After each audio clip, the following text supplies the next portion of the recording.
Irina Gaidamachuk, a mother of two from Krasnoufimsk, Russia, known as Satan in a Skirt, murdered 17 elderly women between 2002 and 2010 in Sverdlovsk Oblast. Posing as a social worker, she bludgeoned her victims with axes and hammers, robbing them for mere pennies to feed her vodka addiction. In this documentary, we delve into the psychological and psychoanalytic forces behind her chilling crimes, exploring the mind of a killer who turned trust into terror. Why shine a spotlight on Irina Gaidamachuk? Her crimes aren't just brutal. They're a psychological riddle wrapped in horror. Her methodical deception, targeting vulnerable elderly women, and her cold, calculated violence make her a unique case for dissecting the psyche of a serial killer. Imagine this. An 80-year-old woman opens her door to a smiling social worker, only to be smashed in the skull with a hammer, her home ransacked for a measly 20 pounds. Gaidamachuk didn't just kill. She obliterated, striking her victims up to 24 times, sometimes setting their homes ablaze to cover her tracks. In one case, she spent the night beside a corpse, covering its battered face with a pillow, sipping vodka she'd stolen. This isn't just murder. It's a descent into a nightmare, a case so grotesque it begs us to ask, what kind of mind could do this? Let's step back to where it all began. Born on September 26, 1972, in Nyagin, a bleak Soviet town, Irina Gaidamachuk grew up in a home drowning in alcohol. Her parents, both heavy drinkers and possibly drug users, lost custody of her due to neglect, leaving young Irina to fend for herself. Psychologically, this screams attachment disruption. Attachment theory tells us that kids need stable, loving caregivers to develop empathy and trust. Without it, Irina's emotional world likely became a void, fostering a sense of abandonment that could later manifest as rage or detachment. By her teens, she was a tearaway, hooked on alcohol, spiraling into addiction that defined her life. In the early 1990s, she moved to Krasnoufimsk, where she met Yuri, a driver who became her husband and father to their two daughters. But marriage didn't tame her demons. Yuri, aware of her addiction, refused to give her money, fearing she'd blow it on vodka. This financial control likely fueled her resentment, a spark for what was to come. Psychoanalytically, her alcoholism could be seen as a self-destructive defense mechanism, a way to numb the pain of a loveless childhood. But it also fed a growing sense of entitlement, a belief that the world owed her something she'd take by force. Her lack of education and stable employment only deepened her isolation, leaving her with no outlet but the bottle. By 2002, Gaidamachuk's addiction had consumed her, and her solution was chillingly simple: kill to drink. She didn't just stumble into murder. She crafted a plan. Posing as a social worker, or, in one case, a decorator, she targeted elderly women, aged 61 to 89, who lived alone. Why them? Psychologically, they were perfect victims, frail, trusting, and unlikely to fight back. Antisocial personality disorder traits likely played a role here: a lack of empathy, a knack for manipulation, and a disregard for others' rights. Gaidamachuk saw her victims as objects, not people, mere means to her end: vodka money. Object relations theory suggests that her fractured early relationships left her unable to see others as human, reducing them to tools for her survival. Her motive wasn't just financial, it was personal.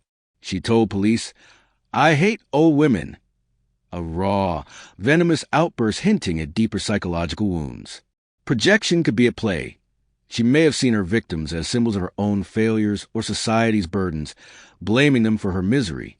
Her choice of elderly women also suggests a power dynamic. She, a young mother, could dominate those society overlooked.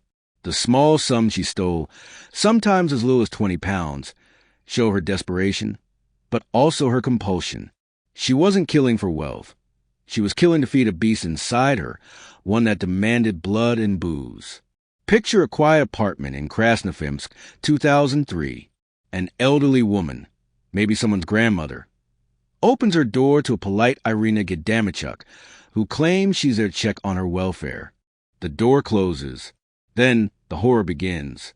Gaidamachuk pulls a hammer or axe from her bag and, with brutal force, smashes her victim's skull, sometimes 24 times, As one detective noted, the sheer savagery shocking even seasoned investigators. Blood pools on the floor, the walls splattered with crimson.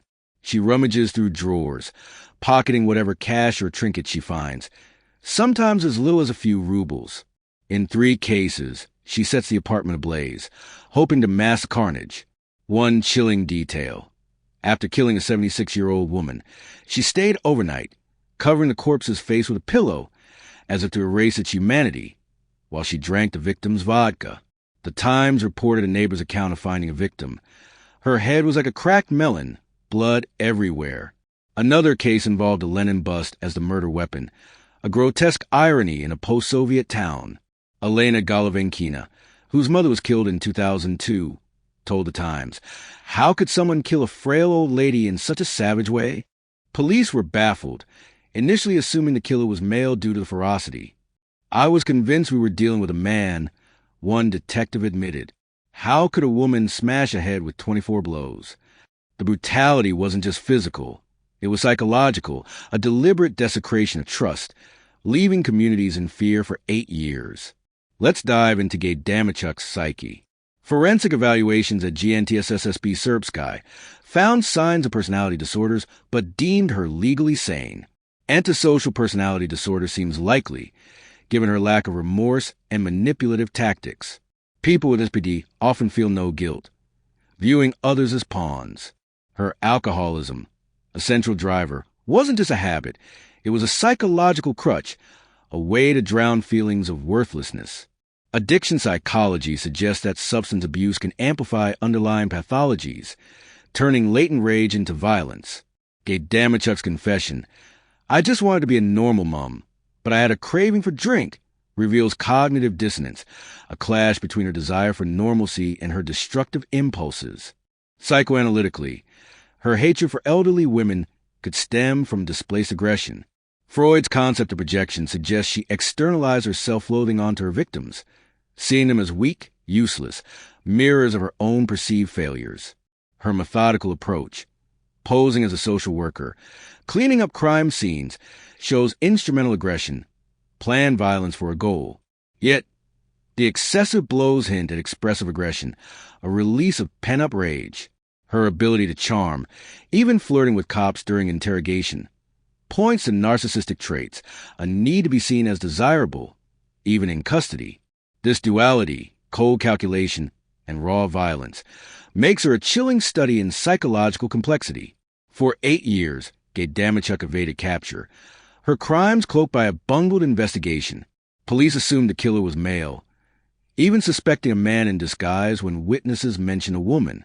They wrongly arrested Irina Gaidamachuk, a 29-year-old who confessed under pressure, wasting precious time. Gaidamachuk's tactics evolved.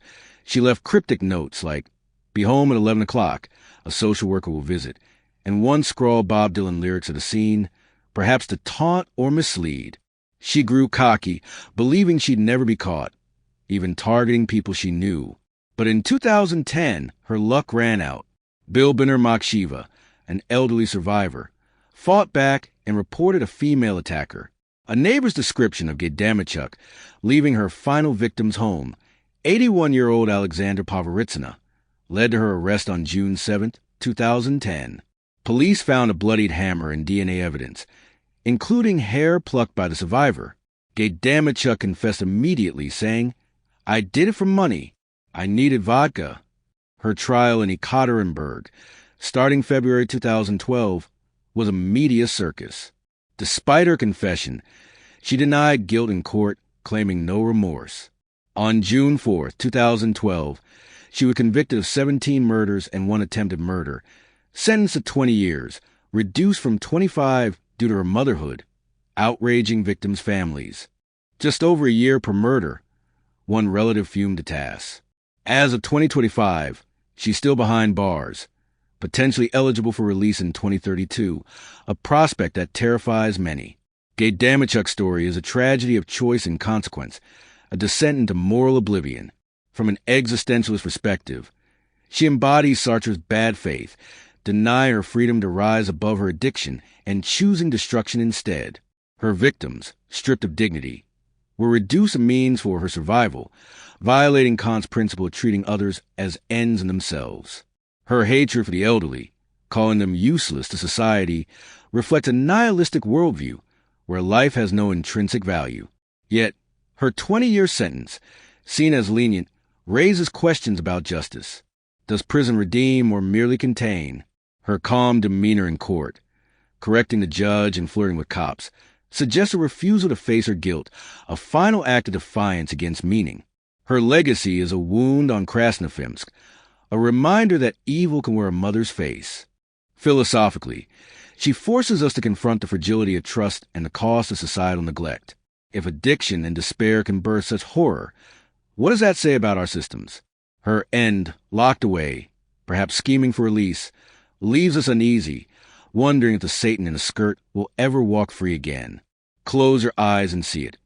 An elderly woman's shattered skull, a blood-soaked hammer, a mother sipping vodka beside a corpse. Gaidamachuk's crimes aren't just a story. They're a nightmare etched into reality. Psychologically, she's a case study in addiction and rage, a woman who turned pain into bloodshed. Philosophically, she's a mirror to our failures, a warning of what happens when despair festers unchecked. This documentary leaves your pulse racing, your breath caught, and your mind haunted by one question. How many more Irinas are out there, hiding behind a smile,